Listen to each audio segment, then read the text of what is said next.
नमस्कार, सुप्रभात। स्वागत है आपका। आपके साथ मैं हूं अमृता चौरसिया। एक नजर हेडलाइंस पर। घाटी में सुरक्षा बलों को बड़ी कामयाबी। बड़गाम मुठभेड़ में 3 आतंकी ढेर। आतंकियों की तलाश में सर्च ऑपरेशन जारी।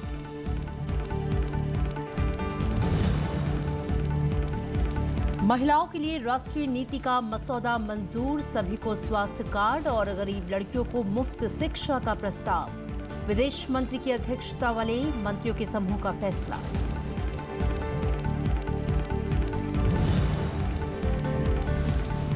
उपराष्ट्रपति चुनाव के लिए गोपाल कृष्ण गांधी विपक्ष के उम्मीदवार। 18 दलों की बैठक में फैसला। सोनिया गांधी ने किया ऐलान।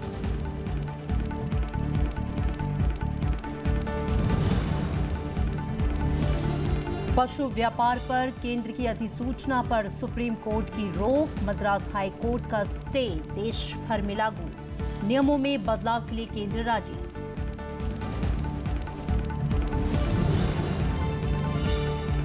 और रवि शास्त्री होंगे टीम इंडिया के मुख्य कोच। जहीर खान को बॉलिंग कोच और विदेश दौरों के लिए राहुल द्रविड़ को बैटिंग कोच की कमान। महिला विश्व कप में ऑस्ट्रेलिया से मुकाबला आज। और चलिए विस्तार से खबरों को जानते हैं। कश्मीर के बडगाम जिले में सुरक्षा बलों को एक बड़ी कामयाबी हासिल हुई है। बीती रात से जारी मुठभेड़ में सुरक्षा बलों ने 3 आतंकियों को मार गिराया। साथ ही बड़ी मात्रा में हथियार बरामद किए गए हैं। इलाके में फिलहाल सर्च ऑपरेशन जारी है। तो बड़ी कामयाबी लगी है सुरक्षा बलों के हाथ, क्योंकि यहाँ पर आतंकियों को ढेर किया गया है। और अनंतनाग में सोमवार रात हुए आतंकी हमले के बाद से अमरनाथ यात्रा की सुरक्षा और बढ़ा दी गई है। दिल्ली और श्रीनगर में सुरक्षा हालात की समीक्षा के लिए उच्च स्तरीय बैठक हुई। गृह राज्य मंत्री ने श्रीनगर का दौरा किया। केंद्र और गुजरात सरकार ने हमले के पीड़ितों के लिए मुआवजे का ऐलान किया है। राष्ट्रपति, उपराष्ट्रपति और प्रधानमंत्री समेत कई नेताओं ने हमले की निंदा की है।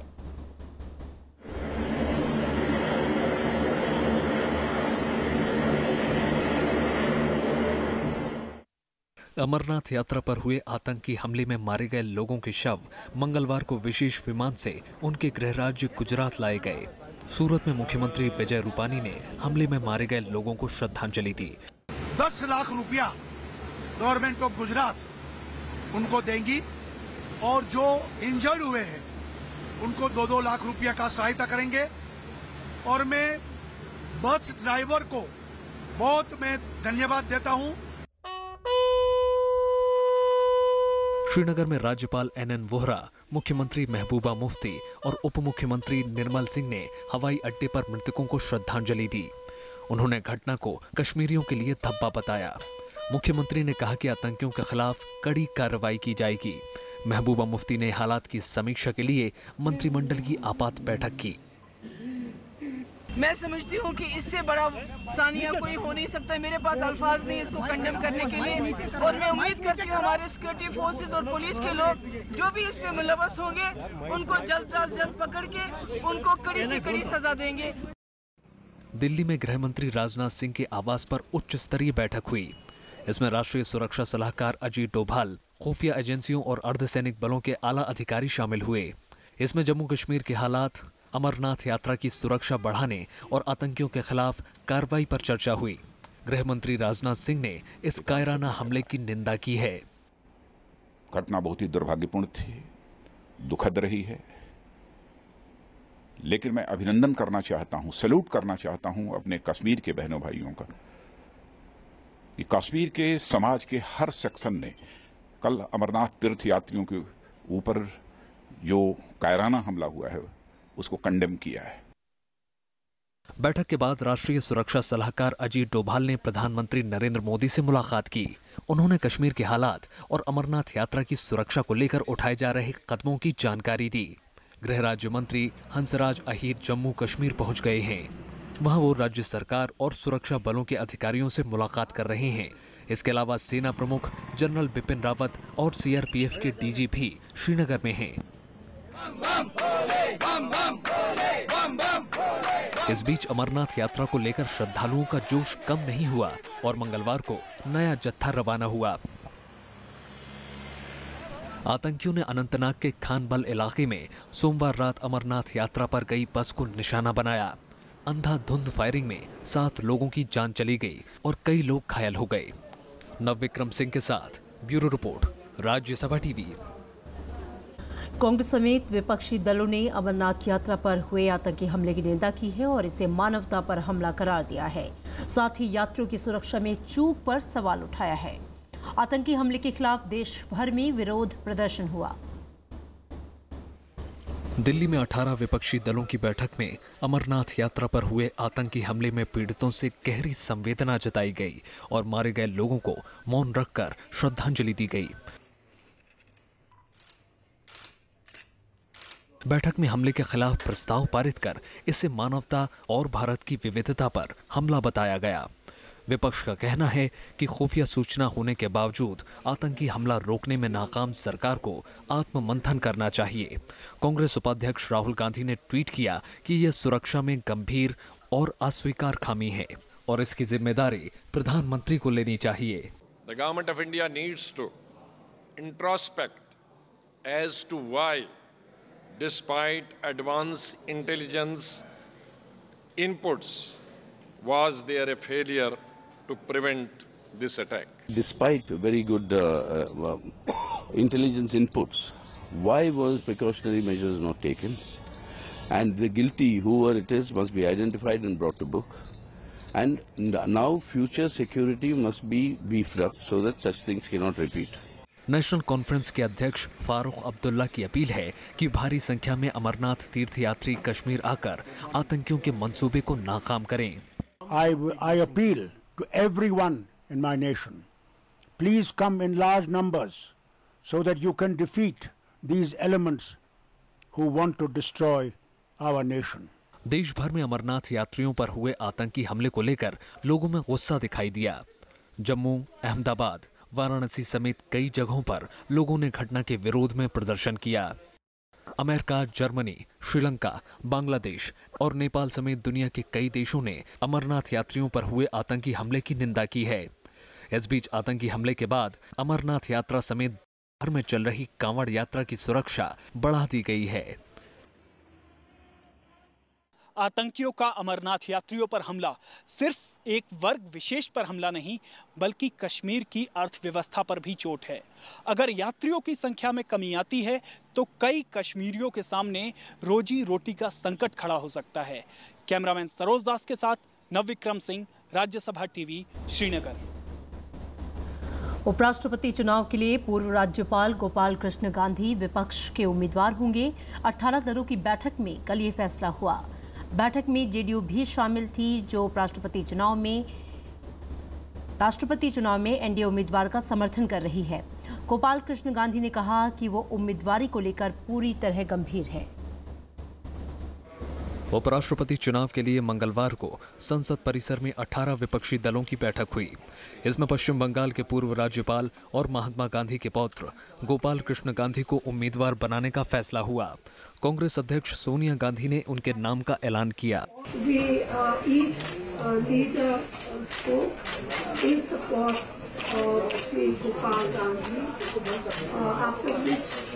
Some of our colleagues, leaders spoke to him on the telephone.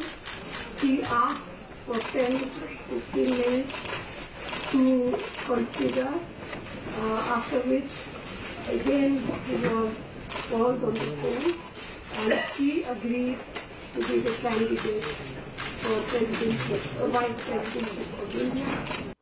बैठक में कांग्रेस के अलावा वाम दल, Samajwadi party, BSP, TMC, RJD, NCP, DMK और जेडीयू समेत कई और दलों के नेता मौजूद थे। हालांकि जेडीयू अध्यक्ष नीतीश कुमार बैठक में शामिल नहीं हुए। बैठक के दौरान कांग्रेस महासचिव गुलाम नबी आजाद, सीपीएम महासचिव सीताराम येचुरी और टीएमसी नेता डेरेक ओब्रायन ने उनसे बात की। Everybody has endorsed the name, so it is not about A party, B party. Please, it is United Opposition Party candidate.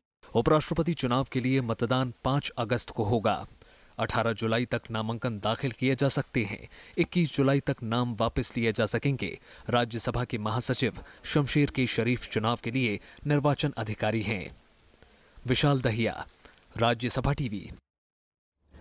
और इस बीच बीजेपी नेता और केंद्रीय सूचना और प्रसारण मंत्री एम वेंकैया नायडू ने उपराष्ट्रपति चुनाव में आम राय पर जोर दिया है। लोकसभा और राज्यसभा मिला के एनडीए के पास बहुमत है, इसलिए मेरे ख्याल से, और वो ऐसा पद है राज्यसभा चेयरमैन, सब लोग मिलकर सर्वसम्मति से चयन करें तो अच्छा होगा। विदेश मंत्री सुषमा स्वराज की अध्यक्षता वाले मंत्रियों के एक समूह ने महिलाओं के लिए राष्ट्रीय नीति के मसौदे को मंजूरी दे दी। इस मसौदे में सभी महिलाओं को स्वास्थ्य कार्ड और गरीब परिवारों की लड़कियों को मुफ्त शिक्षा देने का प्रस्ताव किया गया है। मसौदे को अब मंजूरी के लिए कैबिनेट के पास भेजा जाएगा। पिछले साल मई में जारी मसौदे का ये संशोधित रूप है। महिलाओं के लिए राष्ट्रीय नीति 2017 के मसौदे में गैर जघन्य मामलों में सुनवाई के दौरान जेल में सजा के बराबर 1/3 समय गुजार चुकी आरोपी महिलाओं को जमानत देने की बात कही गई है। इससे छोटे मोटे आरोपों का सामना कर रही उन गरीब महिलाओं को मदद मिलने की उम्मीद है जो जमानत भरने में सक्षम नहीं है। मंत्री समूह की मंगलवार को हुई 5वीं बैठक में इस नीति दस्तावेज को मंजूरी दी गई।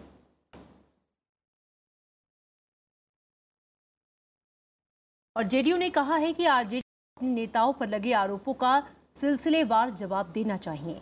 बैठक के बाद पार्टी ने आरजेडी के सामने ये मांग रखी। बीजेपी इसे अल्टीमेटम की तरह देख रही है तो आरजेडी ने ये फिर साफ किया है कि तेजस्वी यादव इस्तीफा नहीं देंगे। बिहार में बदलते सियासी समीकरणों के बीच मंगलवार को सत्ताधारी जेडीयू की अहम बैठक हुई। वैसे तो बैठक में संगठन को मजबूत करने पर चर्चा हुई, लेकिन भ्रष्टाचारों के आरोपों पर इशारों में आरजेडी को चेतावनी भी दे दी। जनता का वह जनादेश है, हम उसका पालन करना जानते हैं, लेकिन हम यह उम्मीद जरूर करते हैं कि अगर आरोप लगा है तो तथ्यों का विवरण जनता के बीच पेश किया जाना ये जनमानस की अपेक्षा है और हम उम्मीद करते हैं कि ऐसा होगा। अभी तो सुन के पक्ष विपक्ष का जो उचित निर्णय होगा मुख्यमंत्री और समय देंगे, मतलब लालू परिवार को और समय दिया जाएगा। 4 दिन के बाद कुछ फैसला सुनाएगा। आरजेडी ने फिर दोहराया है कि उप मुख्यमंत्री पद से तेजस्वी यादव के इस्तीफे का सवाल ही पैदा नहीं होता। तेजस्वी प्रसाद यादव जी का कार्य डिप्टी चीफ मिनिस्टर के रूप में, भवन निर्माण मंत्री के रूप में, पथ निर्माण मंत्री के रूप में अति संतोषजनक और सराहनीय रहा है और कहीं भी इस अवधि में कोई आरोप इन पर नहीं लगा है, इसलिए इनके रिजाइनेशन का कहीं कोई प्रश्न ही नहीं उठता है। जेडीयू की मांग को बीजेपी अल्टीमेटम की तरह देख रही है। एक प्रकार का जनता दल यू ने राजद को अल्टीमेटम दे दिया है, आप जवाब दीजिए। तो तेजस्वी यादव और लालू यादव जवाब दें, इस 3 एकड़ जमीन के हम मालिक कैसे बन गए। सोमवार को आरजेडी की बैठक भी हुई थी। इसमें स्पष्ट कर दिया गया था कि उप मुख्यमंत्री तेजस्वी यादव पद से इस्तीफा नहीं देंगे। पार्टी का आरोप था कि केंद्र सरकार जांच एजेंसियों की मदद से महागठबंधन की सरकार को अस्थिर करना चाहती है। सीबीआई ने भ्रष्टाचार के आरोप में तेजस्वी यादव के खिलाफ एफआईआर दर्ज की है। बीते शुक्रवार को लालू प्रसाद यादव से जुड़े 12 ठिकानों पर छापेमारी की गई थी। Bureau report, Rajya Sabha TV. Bharat ने कहा है कि चीन के साथ सीमा पर तनाव को दूर कर लिया जाएगा। विदेश सचिव एस जयशंकर ने सिंगापुर में एक सेमिनार में कहा कि दोनों देशों के बीच पहले भी इस तरह के विवाद हुए हैं जिसे सुलझा लिया गया। उन्होंने कहा कि भारत और चीन के बीच तनाव पूरे विश्व में अस्थिरता को बढ़ावा दे सकती है। सिंगापुर में मंगलवार को एक सेमिनार में विदेश सचिव एस जयशंकर ने शिरकत की। इस मौके पर उन्होंने भारत चीन सीमा पर तनाव को लेकर भारत का पक्ष साफ किया। उन्होंने कहा कि दोनों देशों के बीच करीब 3,500 किलोमीटर लंबी सीमा में कई बार विवाद हुए हैं, लेकिन हर बार उसे सुलझा लिया गया है। इसलिए मौजूदा विवाद के बारे में ये नहीं समझना चाहिए कि ये हल नहीं होगा। इस पर प्रधानमंत्री नरेंद्र मोदी और चीन के राष्ट्रपति शी जिनपिंग दोनों संजीदा हैं। It is likely from time to time that there are differences. I think it's not the first time that has happened. And when such situations arise, in many ways, how we handle it, as I pointed out in my remarks, is a test of our maturity. I see no reason why, having handled so many situations in the past, we would not be able to handle this one. विदेश सचिव S Jaishankar ने खास तौर पर जिक्र किया कि भारत और चीन के बीच अस्ताना में SCO शिखर सम्मेलन के वक्त दोनों देशों के प्रमुखों ने इस बात पर सहमति जताई थी कि भारत और चीन को मतभेदों के झगड़े में नहीं बदलने देना चाहिए और दोनों देशों के बीच शांति दुनिया में स्थिरता के लिए जरूरी है।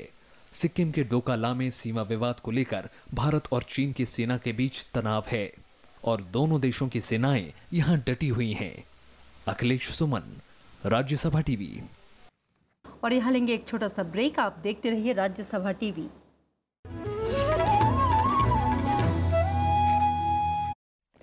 आजादी की जंग लड़ने वाले मेरे दोस्तों, आजादी चाहिए तो उसकी कीमत खून दे के चुकानी होगी। तुम मुझे खून दो, मैं तुम्हें आजादी दूंगा।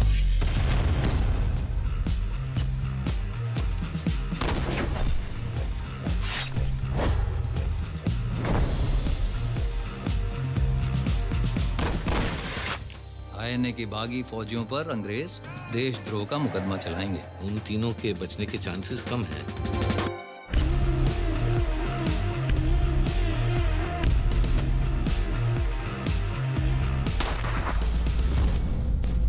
This trial and its judgment will be remembered throughout history.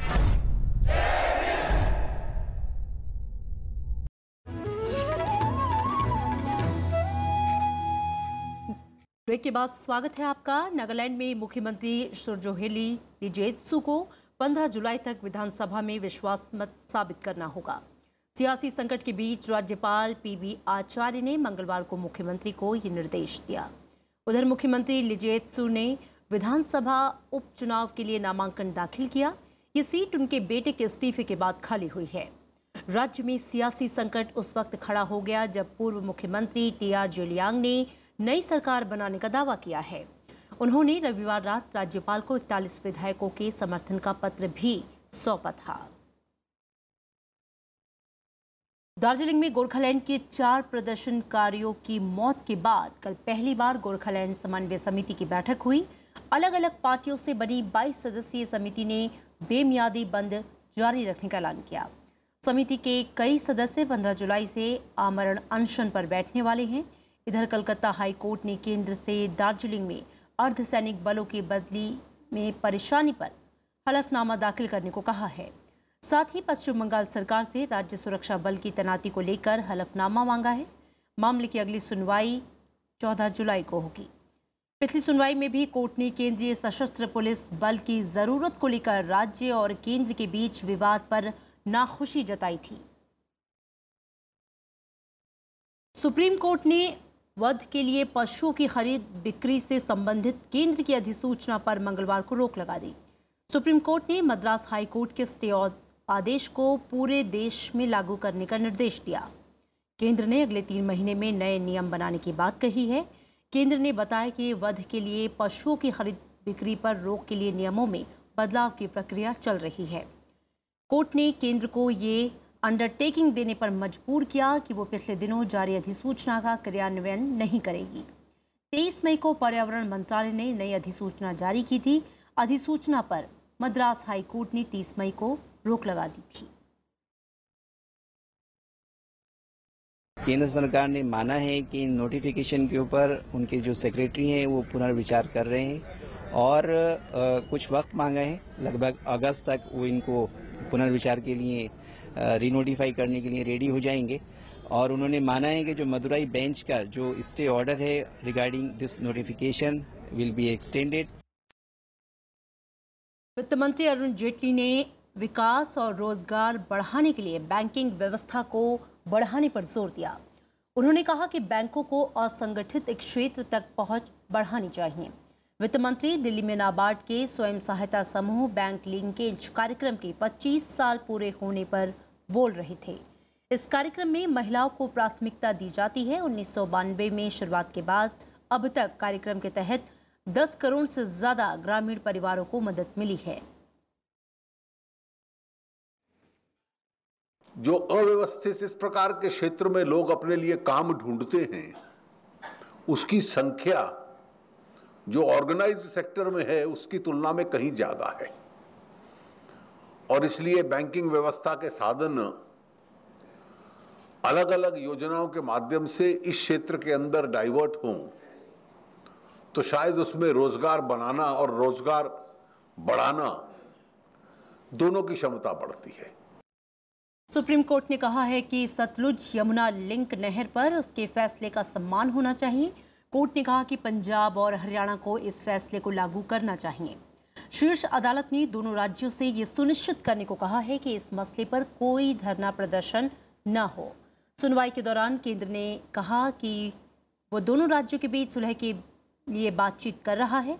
Court ने इसके लिए 2 महीने का वक्त दिया है। अगली सुनवाई 7 सितंबर को होगी। आरजेडी सांसद मीसा भारती मनी लॉन्ड्रिंग मामले में कल प्रवर्तन निदेशालय के सामने पेश हुई। ईडी ने मीसा से इस मामले में पूछताछ की। उन्हें सोमवार को पूछताछ के लिए समन भेजा गया था। शनिवार को निदेशालय ने मीसा और उनके पति से जुड़े 3 फार्म हाउस पर छापा मारा था। और पूर्वोत्तर भारत में भारी बारिश ने कहर बरपा रखा है। तेज बारिश से असम में बाढ़ का संकट लगातार गहराता जा रहा है।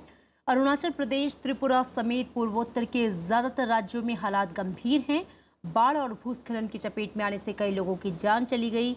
राजधानी दिल्ली समेत कई दूसरे राज्यों में भी बारिश हुई। असम के लोगों की मुसीबतें कम होती नहीं दिख रही। बाढ़ से राज्य की कई नदियां उफान पर हैं, जिससे दिक्कतें दिन ब दिन और बढ़ती जा रही हैं। राज्य के 35 जिलों में से अब तक 23 जिलों के 15 लाख से ज़्यादा लोग बाढ़ की चपेट में आ चुके हैं। मंगलवार को अलग अलग जिलों में 6 और लोगों की मौत हो गई। असम के राज्यपाल बनवारी लाल पुरोहित ने मंगलवार को बाढ़ पीड़ित नौगांव जिले का दौरा किया और राहत और बचाव काम का जायजा लिया। पड़ोसी राज्य अरुणाचल प्रदेश में पापुम पारे जिले के लापताप गांव में भारी बारिश के बाद भूस्खलन हुआ। इस हादसे में 5 मकान पूरी तरह तबाह हो गए, जिसमें रहने वाले 14 लोगों की मौत हो गई। त्रिपुरा की राजधानी अगरतला में भी मूसलाधार बारिश से सामान्य जनजीवन अस्त व्यस्त रहा। शहर के निचले इलाकों में पानी भर गया है।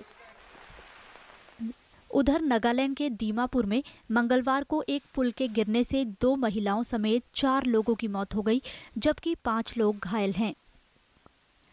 कोलकाता में पिछले कुछ दिनों से जारी बारिश से शहर के रास्तों और निचले इलाकों में पानी भर गया है। मौसम विभाग ने कोलकाता के अलावा पश्चिम बंगाल के कई दूसरे इलाकों में आज भी भारी बारिश की आशंका जताई है। उत्तर प्रदेश के कई जिलों के अलावा दिल्ली एनसीआर में भी मंगलवार को बारिश ने लोगों को गर्मी और उमस से राहत पहुंचाई है। Bureau report, Rajya Sabha TV. Ravi Shastri को भारतीय क्रिकेट टीम का नया मुख्य कोच नियुक्त किया गया है। वो अनिल कुंबले की जगह लेंगे। पूर्व दिग्गज तेज गेंदबाज जहीर खान को 2 साल के लिए नया गेंदबाजी कोच बनाया गया। वहीं राहुल द्रविड़ को विदेशी दौरों के लिए बैटिंग कोच नियुक्त किया गया। बीसीसीआई के कार्यवाहक अध्यक्ष सीके खन्ना ने इसकी जानकारी दी है। रवि शास्त्री तीसरी बार भारतीय क्रिकेट टीम के साथ जुड़े हैं। इससे पहले वो 2007 में बांग्लादेश दौरे के दौरान क्रिकेट मैनेजर थे और इसके बाद अगस्त 2014 से जून 2016 तक उन्हें टीम निदेशक बनाया गया, जिस दौरान भारत ने श्रीलंका के खिलाफ उसकी सरजमी पर टेस्ट सीरीज जीती और 2015 विश्व कप और 2016 विश्व T20 के सेमीफाइनल में जगह बनाई। महिला विश्व कप में आज भारत का मुकाबला 6 बार की विश्व चैंपियन ऑस्ट्रेलियाई टीम से है। दोनों टीमों को अपने पिछले मुकाबलों में हार का सामना करना पड़ा है। ऐसे में दोनों टीमों पर जीत का दबाव होगा। इस मैच को जीतने वाली टीम सीधे सेमीफाइनल में पहुंच जाएगी। ऐसे में आज होने वाला मैच दोनों ही टीमों के लिए काफी मायने रखता है। भारतीय महिला टीम ने मिताली राज की कप्तानी में अब तक वर्ल्ड कप में शानदार प्रदर्शन किया है। इस मैच के बाद दोनों टीमों को एक मैच और खेलना है। भारत को जहां न्यूजीलैंड से भिड़ना है, तो वहीं ऑस्ट्रेलिया की टीम साउथ अफ्रीका के साथ खेलेगी। भारतीय सिनेमा को अंतर्राष्ट्रीय स्तर पर ले जाने वाले महान फिल्मकार बिमल रॉय का जन्मदिन है। उनकी फिल्मों में यथार्थवाद, साहित्य और रोमांस का एक अनूठा मिश्रण देखने को मिलता है।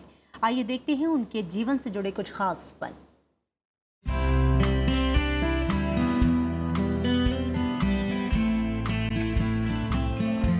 2 बीघा जमीन, पर भारतीय सिनेमा की नई इमारत खड़ी करने वाले बिमल रॉय तस्वीरों की जुबान अपने संघर्ष के दिनों में समझी, जब एक असिस्टेंट कैमरामैन के तौर पर उन्होंने देवदास और मुक्ति जैसी फिल्में की। बतौर डायरेक्टर उनकी शुरुआत 1944 में उदायर पाथे नाम की फिल्म से हुई। 1944 से 53 के बीच उन्होंने हमराही, अनजानगढ़, परिणीता जैसी फिल्में बनाई। लेकिन बिमल दा का परचम लहराया 2 बीघा जमीन से। सिनेमा में यथार्थवादी युग की शुरुआत करने वाली इस फिल्म को कान फिल्म फेस्टिवल में भी पुरस्कार मिला। ऐसा नहीं था कि उनके यथार्थवाद में रोमांस की जगह नहीं थी। देवदास, मधुमती और सुजाता इसकी मिसाल है। कौन कमबख्त है जो बर्दाश्त करने के लिए पीता है? मैं तो पीता हूँ कि बस सांस ले सकूं। उनकी फिल्मों में स्त्री सिर्फ सजावट बनकर नहीं रही। बंदनी में कल्याणी के पात्र को कौन भूल सकता है। एक तरफ उसका वर्तमान है जो उसे सुनहरा भविष्य देगा, दूसरी तरफ उसका गुजरा कल जो अपने आप में संघर्ष की दास्तां है। लेकिन फिर भी वो पुराने प्रेम को चुनती हैं। बिमल दा ने हिंदी सिनेमा को बासु चटर्जी, ऋषिकेश मुखर्जी, सलिल चौधरी और गुलजार जैसे कलाकार भी दिए। Bureau report, Rajya Sabha TV. Bollywood के मशहूर अभिनेताओं में से एक प्राण की आज पुण्यतिथि है। प्राण को हिंदी सिनेमा के सबसे कद्दावर खलनायकों में गिना जाता है। उन्होंने अपने करियर की शुरुआत पंजाबी फिल्म यमला जट से की और फिर 1942 में आई फिल्म खानदान के जरिए उन्होंने हिंदी सिनेमा में कदम रखा। अपने फिल्मी सफर में प्राण ने आज़ाद, देवदास, मधुमती, जंजीर, अमर अकबर एंथनी और सनम बेवफा और उपकार जैसी कई यादगार फिल्मों में बेजोड़ अभिनय किया। उन्होंने अपने करियर में युवा हीरो से लेकर बुजुर्ग बाप तक का किरदार निभाया। से वो मिट्टी में मिल जाते हैं। आज फिर किसी कैदी ने भड़का दिया है क्या? हाँ, है कैदी। सांप से खेलने वालों को ये याद रखना चाहिए कि किसी किसी सांप के कांटे का कोई मंत्र नहीं होता। तुम हमें धमका रहे हो धनीराम? खामोश! लूट मार करना हमेशा पाप है। कि ये धर्मात्मा लोग कभी कभी भगवान को भी धोखा देते और ऊपर से गाते हैं, मैं मूर्ख क्या जानू मैंने क्या खोया क्या पाया। आप कौन है माई बाप? तुम्हारा बाप। फिल्मों में सभी हीरो से मार खा लेते हैं। अरे बरखुरदार, धर्मेंद्र तो फिर भी ऐसा हीरो है कि जिससे मार खाकर मजा आता है। बेसब्रे क्यों होते हो ताऊ? सबके सब फांसी चढ़ेंगे। रास्ते में हर कदम पर दुआ मांगना तो यही दुआ मांगना, तुम जेल में जाओ मगर रघुवीर सिंह की जेल में न जाओ। तो आप इस खुशफहमी में हैं। तकदीर का क्या भरोसा, तब बदल जाए। कितना पैसा चाहिए तुम्हें? ये सवाल काम का हुआ। वैसे आप अच्छी तरह जानते हैं कि अगर वो डायरी पुलिस को मिल जाए तो आपके ये सारे साथी और सारे धंधे बंद हो जाएंगे। पैसे बोलो। वैसे मैं ज्यादा लालची आदमी नहीं हूं। और अब चलते चलते एक नजर हेडलाइंस पर। घाटी में सुरक्षा बलों को बड़ी कामयाबी। बड़गाम मुठभेड़ में 3 आतंकी ढेर। आतंकियों की तलाश में सर्च ऑपरेशन जारी। महिलाओं के लिए राष्ट्रीय नीति का मसौदा मंजूर। सभी को स्वास्थ्य कार्ड और गरीब लड़कियों को मुफ्त शिक्षा का प्रस्ताव। विदेश मंत्री की अध्यक्षता वाले मंत्रियों के समूह का फैसला। उपराष्ट्रपति चुनाव के लिए गोपाल कृष्ण गांधी विपक्ष के उम्मीदवार। 18 दलों की बैठक में फैसला। सोनिया गांधी ने किया ऐलान। पशु व्यापार पर केंद्र की अधिसूचना पर सुप्रीम कोर्ट की रोक। मद्रास हाई कोर्ट का स्टे देश भर में लागू। नियमों में बदलाव के लिए केंद्र राजी। और रवि शास्त्री होंगे टीम इंडिया के मुख्य कोच। जहीर खान को बॉलिंग कोच और विदेश दौरों के लिए राहुल द्रविड़ को बैटिंग कोच की कमान। महिला विश्व कप में ऑस्ट्रेलिया से मुकाबला आज। और फिलहाल खबरों में इतना ही। आगे देखिए देश देशांतर।